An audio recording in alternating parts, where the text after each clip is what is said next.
This is actually the cockpit of this aircraft, which came falling down, which actually dropped from the runway, which actually came down at least 30 meters down into the valley. This has actually smashed into the wall.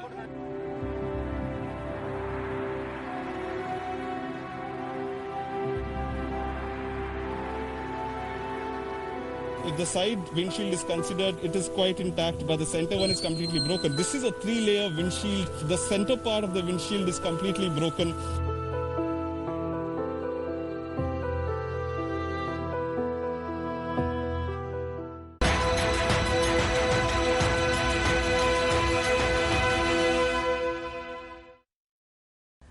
India Today's Nabila spoke to some of the survivors of the Air India Express flight. Listen to them narrate the horror they saw.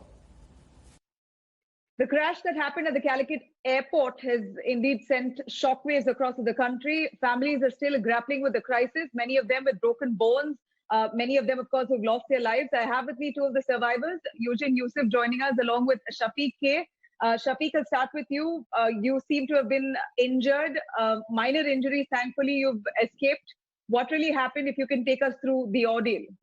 So I was sitting in row number 21. Me and Eugene both in near seats, 21A and he's 21B. Okay. Almost at the back. So when the flight crashed, so we don't have much crash in our area. So most of the crashes happened at the front area.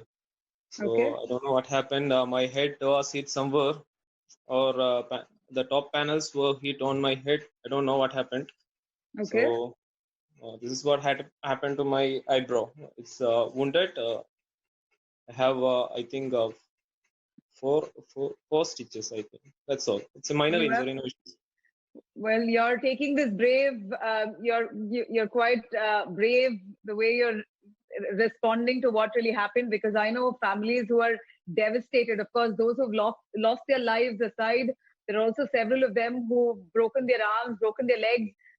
Shafiq, I also know that you've hurt your leg. Would you be able to show us what has happened to your feet? We understand that you're right now in a cast. You've fractured some bones. Can you show me that? Is it possible? Yeah, one minute. Let me. I'm going to quickly cut across to Eugene Yusuf in the meanwhile. Eugene, what happened to you? How did this take place? Right, Shafiq showing us his leg there. Shafiq, it's unimaginable the trauma that you all would have gone through. And imagine the flight the flight, and you all escaped with just minor injuries. It's absolutely shocking. It's split into three, the aircraft. Unbelievable. Something like this hasn't happened. Thankfully, the plane didn't catch fire. That's what we're still, holding on to, that somehow that there were that many passengers who survived. Eugene, would you say so? You did not get an injury at all. No, thank God. I'm safe now. A small injury on my lip and my hand got scratches. That's it. It's just a minor injury. Okay. And I have a small pain on my shoulder, but it's okay. It's okay for me. I'm good now. What happened, Eugene? Did you realize that? I mean, until the time the flight was descending, did you think at all that there was something off, or maybe because heavy rains? Was there turbulence on flight? Did you feel any turbulence because of the rains? Nothing. There was nothing like that. There was like 20 to 25 minutes. Actually, the pilot was circling in the air.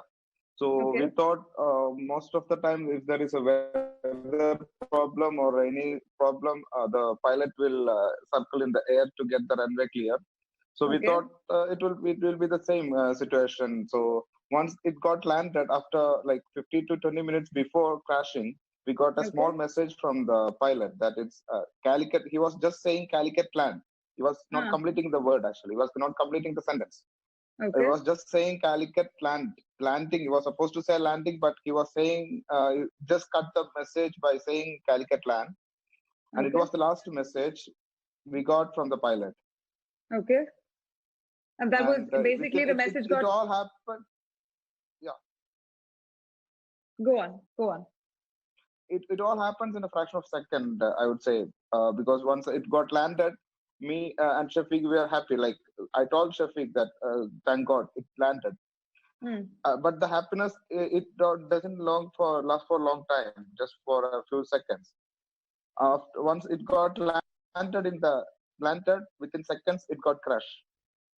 Shafiq, like how Yusuf said, it just took a fraction of seconds for it to skid off the runway. It even landed on the runway. Is that what you're saying? It landed? Yeah, everything happened in, let's say, 5 or 6 seconds. That's all. So it landed. The flight landed on the runway and then it skid. Yes. Like that. Yes. Landed and then within seconds, it's down. Eugene, what was the impact like? It crashed into the wall, the flight, it landed, it skid off the runway, it fell 35 meters down to a ditch and then to a wall. That impact, what was it like? It was happened, I told you, it was happening in seconds. It got hit in the wall and the flight got crashes on the same time. And the people were like, they were screaming and they were shouting. And some people, they were under the luggage also, because once it got crashed, the flight got crashed, all the luggages and all the parts it got down, and the people were under the luggages. And we were trying our best to pull out from the luggages. We have Dr. Febit Moideen joining us. He is the chief of emergency at the Baby Memorial Hospital, where several of them were rescued and evacuated, taken to. Dr. Febit, you've been in front, forefronting the evacuation drive right there at the spot, the airport accident site. What did you really see when you arrived there? When I received the call, actually the airport clinic is run by the emergency team of Baby Memorial Hospital. Okay. So I received the call and it was that there was an aircraft crash. So I immediately informed the team, and we started 3 mobile ICU ambulances with doctors with PPE kits. And then I informed chairman, and I also moved to the area because I know that it's around 7 o'clock or 8 o'clock in the night. So there won't be any people over there, especially doctors, to actually triage or to put them in correct place. So I thought I should also leave, and then we moved to the area. So the public were very supportive. On the road, they were actually blocking the other cars so that we can go fast. So we reached in 20 minutes time from Calicut to actually to airport.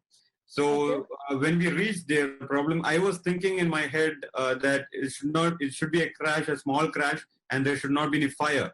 That's the only thing I was thinking, because if there is a fire, it's going to be a problem, because rescuing through fire is going to be tough, and we will have a lot of casualties, especially when there is a carbon monoxide inhalation. That becomes more tough to rescue people. When I was like, it was like, I've never come across a situation like this before. We have seen train crashes into water, all those things, but this flight crash was first for me. So I was thinking it should not be a fire. So that's the only thing I was thinking. And when I was approaching, it was a huge block, because all the ambulances, everything was coming, and the whole area was blocked. Right, so the rescue teams had arrived on the spot, and you rushed from the hospital. You were called in by the rescue teams to in fact evacuate, right? Right. You went, you spearheaded it, you led the entire operation from Baby Memorial Hospital. You reached the spot. People were stuck. Were they stranded? Were they not able to get off the seat, or were they able to step out easily? No, some of them were already outside, because they jumped out of the aircraft, and most of them were stuck. The last patient was taken out maybe at around 11:30 or 12, probably, because after 2 hours or so, because it was the last patient was dead actually. The lady, I still remember, unfortunately, and the second last person was actually stuck for 2 hours, and his leg was crushed inside the aircraft, and he couldn't come out. So, and you can't use any what do you say, cutter with fire, all those things, because there was gasoline probably leaking. So we can't take a risk on that. So they have to literally cut it otherwise. So you can't use a gas cutter or anything like that. Right. So that was really tough, and it was pouring like heavy rain. And you can In the remember. midst of that, yeah, rescue operations were trying to pull out stranded people with the from glasses and. It was might be difficult for families to reach out to their loved ones because of the rains, the network connectivity, and we understand that baggage is still everywhere. It's all misplaced. In fact, Yusuf's and Shafiq's passports, their documents, all of that have gone. Yusuf, you've got your passport, and Shafiq. Actually, I have my passport and my phone, and also Shafiq phone is with me. Only that. All others, I don't know where it is. Your baggage is lost. All of that. You've not gone back to the site. Basically, you don't know what's happened to that. Shafiq, you've got your passport? No, all my passport, everything except one phone. Everything is in aircraft. You lost your, okay. I was there till the end. So I've seen this, a team working, the CRPE, CISF, and the police team, where they were searching for all the belongings, and they're searching and collecting whatever possible they could. Okay, so I don't think you have to be worried about it. You just wait for some more time. You may get it back. That's fantastic. The important thing is you got That's your really good, great job. Yeah. The life is more important than anything else. Yes, of course. Yeah. We can make anything. We can make anything. We can bring anything back. Okay, currently you all are in quarantine. You all are following those protocols. Dr. Sabit, COVID-19 test, we understand, has been mandatory. In fact, we hear that families are not able to retrieve their bodies. One person who passed away was COVID positive. One or two people who passed away were COVID positive is what unconfirmed reports suggest. Would you be able to give us some details on that? Yeah, I think more than 30 people were COVID positive in the flight. Is that confirmed report? Are they confirmed reports? I don't know, but this is what I have heard about.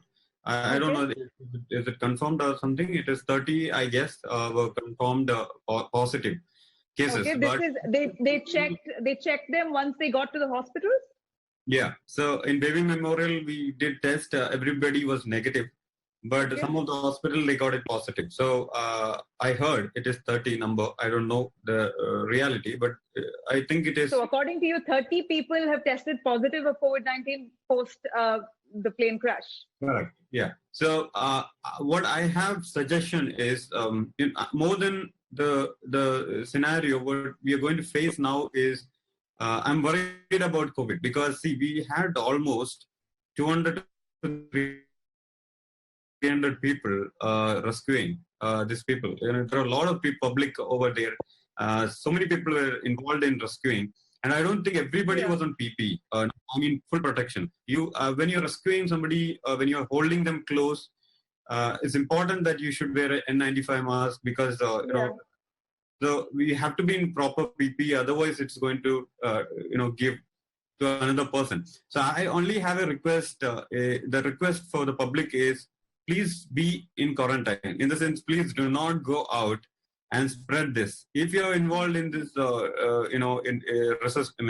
rescuing process, stay at home, stay free from elders, stay free from young people, and then stay alone. That's what I want to say. Be there for 2 days, and you will be fine. But if you keep out going, then you will be in trouble. That's what I want. Undoubtedly, I think survivors like Shafiq, Yusuf, they're quarantined, they're at home, they're not taking risks. I mean, they've had a close escape with death. This is something that they surely will follow. Passengers have been now quite prompt. All of them have been gone. They've now quarantined themselves. They're at home, taken away from the hospitals. About 16 critical patients are currently still being treated. Authorities are investigating and looking into the situation to see what may have gone wrong. But nonetheless, what has happened today is going to be etched in our minds. It's shocking, to say the least, that those who are worried about COVID-19 left one country, left Dubai to come back to India to be with their families in their hometown. and they had to they were received in such a manner. They landed with a crash, many of them losing their lives. I still can't. Shafiq, do you want to tell us what your family is going through? You've broken your leg. Show us your leg once again. Is there a fracture? And what are your parents, what are your family members saying? Yeah, they are. They were worried, but after seeing me, they are okay. No issues. And my legs, it's a very minor cracks. There is nothing in X-ray. There is nothing in. But doctor said for precaution, maybe there might be some minor crack in your legs, so it will be better keep plaster. So that's you why. Said your leg was jammed between the seats. Did you Yes. feel any turbulence while the flight was landing down, Shafiq? Any turbulence you felt? Did the bags or baggage start falling off even before landing? No, or no, was no. it after landing all of that took place? Nothing happened in between. I mean, in air, nothing happened.